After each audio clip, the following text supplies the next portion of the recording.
안녕하세요. 김성겸 목사입니다. 산돌 성경 읽기 오신 여러분 환영합니다. 오늘은 창세기 10장에서 12장까지의 내용 살펴보도록 하겠습니다. 창세기 10장은 홍수 이후 노아의 후손들과 인류 문명의 새로운 시작을 알려주는 족보가 등장합니다. 여기에 나오는 사람들의 이름들은 나중에 민족의 이름으로 발전하게 됩니다. 예를 들어서 2절의 야벳의 아들들 고멜, 마곡, 두발, 아스그나스, 리밧, 도갈마 이런 이름들은 아나톨리아, 즉 오늘날 터키 지방에 정착한 민족 또는 나라의 이름들입니다. 그리고 6절의 함의 아들들 중에 구스는 나일강 상류에서 발전한 구스 또는 누비아 왕국의 시조입니다. 그리고 미스라임은 이집트의 히브리식 발음이에요. 그러니까 미스라임은 이집트 문명의 시조인 셈이죠. 그리고 함의 아들 중에 가나안이 등장합니다. 이 가나안은 가나안 땅에 일어난 문명의 시조인 것이죠. 그리고 7절에 하윌라라는 이름이 나오죠. 이 이름에서부터 나중에 아라비아라는 이름이 나온 것으로 학자들은 생각합니다. 8절에 니므롯이라는 사람은 바벨을 건축한 사람으로 나오는데 바벨이 바벨론입니다. 그래서 바벨론에서 발굴된 유적에도 니므롯이라는 이름이 등장합니다. 이렇게 이름만 들어도 어떤 나라 어떤 문명의 시조인지 알 수 있는 이름들이 노아의 후손의 족보에 등장하고요. 15절 이하부터는 특히 가나안 땅의 도시 국가들을 세운 시조들의 이름들이 나옵니다. 그리고 21절 이하에서는 특히 셈의 후손들이 소개되는데요. 이 셈의 후손들 중에 나중에 아브라함이 등장하게 되는 겁니다. 어쨌든 창세기 10장의 족보는 인류 문명과 도시국가들이 노아의 후손들에서 나왔음을 보여주고 있습니다. 창세기 11장으로 가시면 그 유명한 바벨탑 이야기가 등장합니다. 인간이 교만해져서 하늘 높이 건물을 지어서 스스로의 이름을 내고 온 지면에 흩어짐을 면하자라는 목적으로 성읍을 짓고 다시 말해서 도시국가를 건설하고 탑을 건축합니다. 이와 같은 도시 건설과 거대한 건축 공사는 그런 대규모 건축 사업을 지휘할 수 있는 권력층이 생겨났다는 것을 암시합니다. 노예를 부리거나 또는 백성을 동원할 돈과 힘이 있어야 이런 건축 사업이 가능한 거거든요. 이것은 창세기 4장에 가인의 후손이 도시를 세우고 힘을 기르며 타락한 이야기나 또는 창세기 6장에 소위 신의 아들들 또는 네피림 용사라고 불렸던 힘있는 사람들이 다스리던 타락한 세상의 반복이라고 하겠습니다. 하지만 하나님은 노아 때처럼 심판을 하진 않으시고요. 대신 언어를 혼잡하게 하셔서 소통이 안 되게 하십니다. 그래서 결과적으로 건축이 멈추고 사람들은 뿔뿔이 흩어지게 되죠. 최근까지의 고고학 연구에 의하면 바벨 또는 바벨론이 과거에는 에리두라는 이름으로 불려졌는데 그 일대를 발굴을 해본 결과 지구라트라고 불리는 거대한 건축물이 있었음을 알게 됐어요.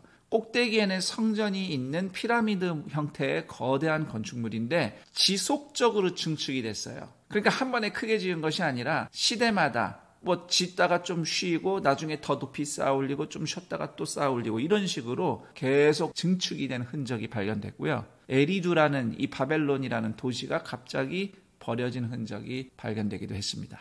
이건 이제 고고학적인 측면에서 바벨탑 이야기의 역사성을 좀 설명드린 거고요. 또 바벨탑 이야기가 갖고 있는 신학적인 의미가 있습니다.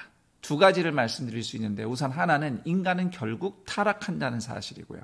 그리고 두 번째로 바벨이라는 곳은 3절의 기록처럼 벽돌과 역청으로 건물을 높이 쌓는 곳인데 출애굽기를 보시면 이집트도 벽돌과 역청으로 건물을 짓는 나라로 소개되어 있습니다. 그러니까 이집트는 제2의 바벨인 겁니다. 그리고 그런 곳에서 벽돌과 역청으로 건물 짓던 이스라엘 백성들은 노예였습니다. 종종 사람들은 현대사회를 바벨에 비유하곤 합니다. 언제나 안 그랬느냐 싶지만 그 바벨 같은 세상 속에서 뭔가를 계속 쌓아 올리기만 하는 인생은 사람들 눈에는 훌륭하고 위대할지 모르겠지만 하나님 보시기에는 애굽에서 건물 쌓느라 고생한 이스라엘 백성의 노예살이에 불과하진 않을까 생각해 봅니다. 이처럼 노아의 후손들도 소망이 없는 듯 했지만 하나님은 포기하지 않으시죠. 셈의 후손 중 한 사람을 선택해서 하나님의 백성을 키워내시는 역사를 시작하십니다. 그렇게 선택된 한 사람이 바로 27절에 등장하기 시작하는 아브람, 훗날 아브라함으로 더 알려진 인물입니다. 고대에 아브라함의 고향이었던 갈대아 우르 같은 농경사회에서는 땅 있는 사람들은 땅을 떠날 이유가 없습니다. 아브라함처럼 이렇게 떠날 수 있는 사람은 땅이 없었다는 것을 의미합니다.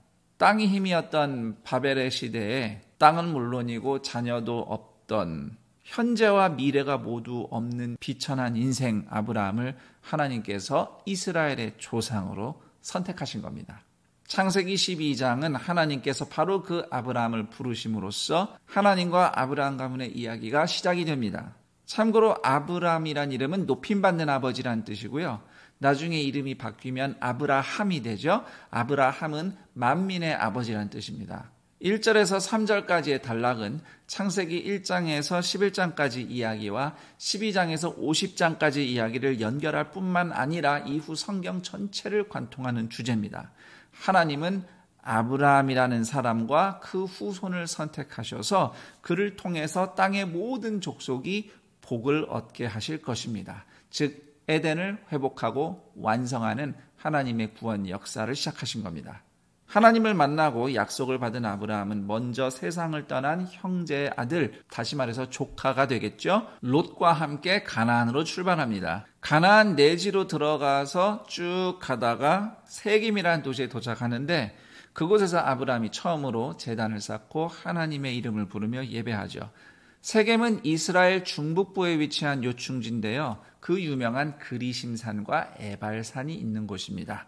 그리고 예수님 시대에는 그곳을 사마리아 지방이라고 불렀어요. 당시 세겜은 이미 가나안 족속이 차지하고 있었기 때문에 아브라함이 거기 오래 머무를 수가 없었습니다. 하지만 하나님은 아브라함에게 약속하셨어요. 이 땅을 네 자손에게 줄 것이다. 그리고 당장은 아브라함이 유목민의 삶을 이어갑니다. 이곳저곳 이동하죠. 세겜을 떠나서 남쪽으로 좀 더 내려가서 베델이라는 곳에 또 잠시 머물며 단을 쌓고 하나님을 예배합니다. 여기서 중요한 게 가는 곳마다 아브라함이 단을 쌓고 여호와 하나님의 이름을 불렀다, 예배했다는 대목이에요. 그러면서 점점 남방, 히브리어로는 네게브라고 하는 광야 쪽으로 이동을 하는데요. 거기서 조금만 더 남쪽으로 가면 애굽, 이집트가 나옵니다. 그러다 가나안의 기근이 오고 아브라함이 아예 이집트로 피난을 가죠. 거기서 아내의 미모 때문에 자신의 목숨을 잃을까 두려워했던 아브라함은 부부가 아닌 척 연기를 하다가 이집트의 파라오에게 아내를 빼앗길 뻔하는데 하나님이 애굽에 재앙을 내리시죠. 17절에 바로와 그 집에 재앙 내리셨다. 여기서 그 집은 단순히 바로의 가족을 얘기하는 게 아니에요. 나라 전체를 의미합니다. 그 정도로 하나님이 강하게 나오신 거죠.